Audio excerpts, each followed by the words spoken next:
So some best practices that I want to make sure we go through: update your photos and add them on a consistent basis. Very important.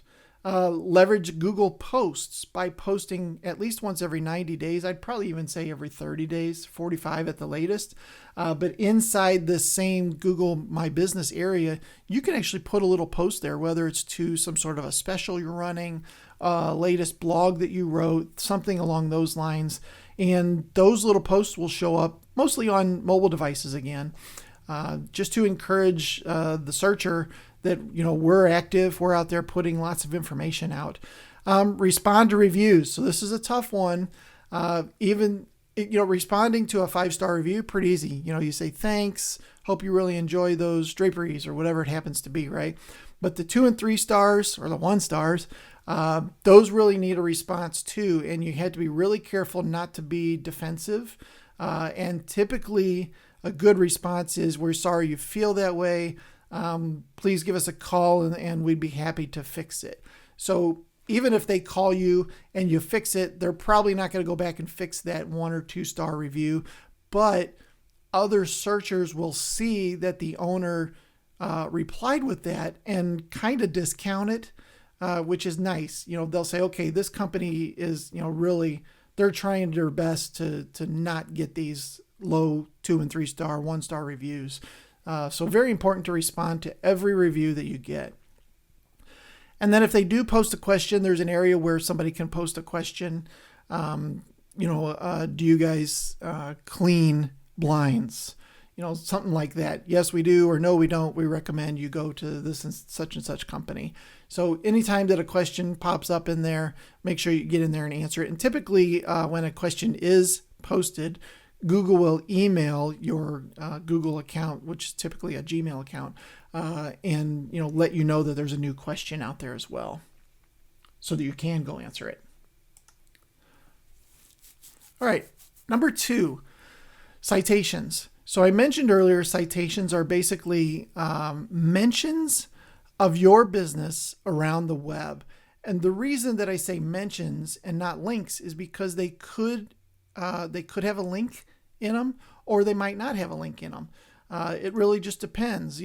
Some chambers of commerce, for instance, might have a business listing page where they list all of their members, but it may or may not have a link in there. But what's most important is that your name, address, phone number matches everywhere across the web. So when Google crawls that Chamber of Commerce website, they actually make that connection with your business and say, oh, this is the same name, address, phone number as what we have in our database.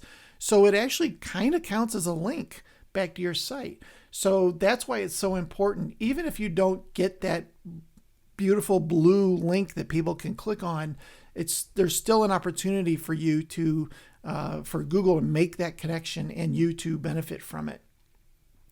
So make sure that you limit any duplicate or incorrect business information. If you've moved, we have a client who just discovered they had a listing with an old address that they were at years ago.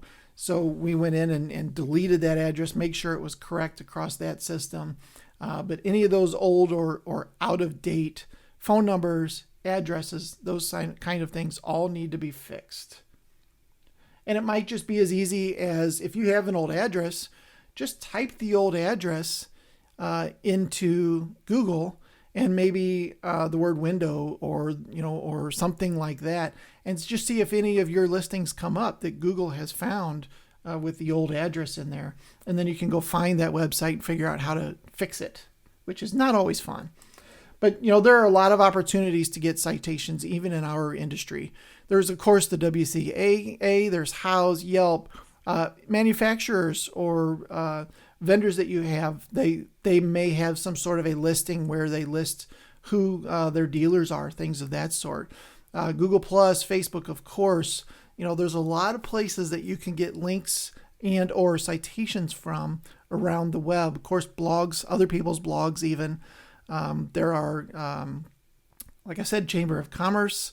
If you're in any other organizations like Kiwanis or some local business networking group or something like that, important that you get listed in there for sure. Now, when it comes to kind of controlling all of this, there are some online services that can help with this. There's Bright Local, there's White Spark, Advice Local, Moz, and Yext. So we prefer White Spark, which is whitespark.ca, and we also like Moz Local. So I think Moz Local is like $119 a year.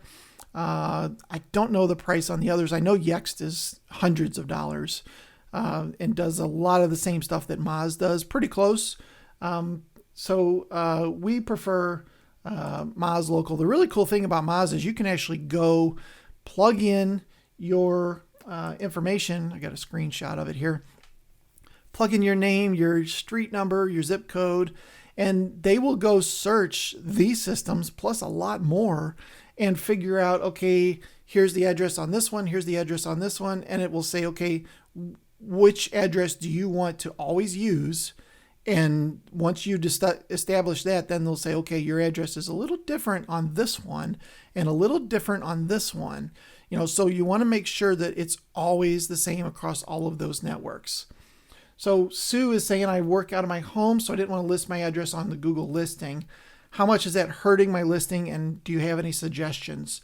Yeah, so there is a box on Google My Business that says something along the lines of, customers do not come to my location to do business, or so, I can't think of what it is off the top of my head. But if you check that box, they won't show it in, like the street view, things like that. They typically won't show your address in there, but it's still important for them to know what that address is, so that when they find these citations, they still make that connection. So the big thing there really is you don't want people showing up at your house I thought this was a business, that kind of stuff. So I think it's as simple as checking that box in the back end of your profile saying people don't come to this location.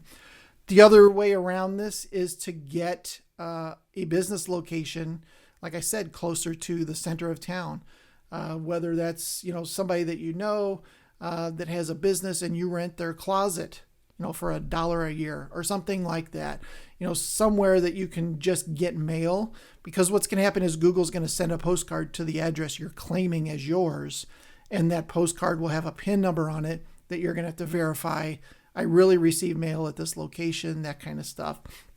So there are some ways around it. And that's where the UPS store used to be really great about it. You just go buy 6 UPS stores around town and have the whole city dominated.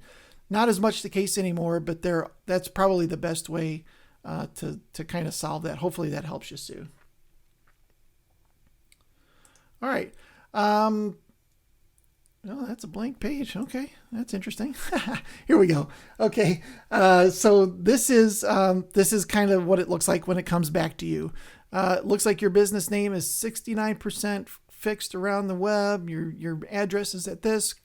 Your phone number is at this, and then they give you, like Foursquare, your listing wasn't even found. So you can click there, go fill it out, that kind of stuff.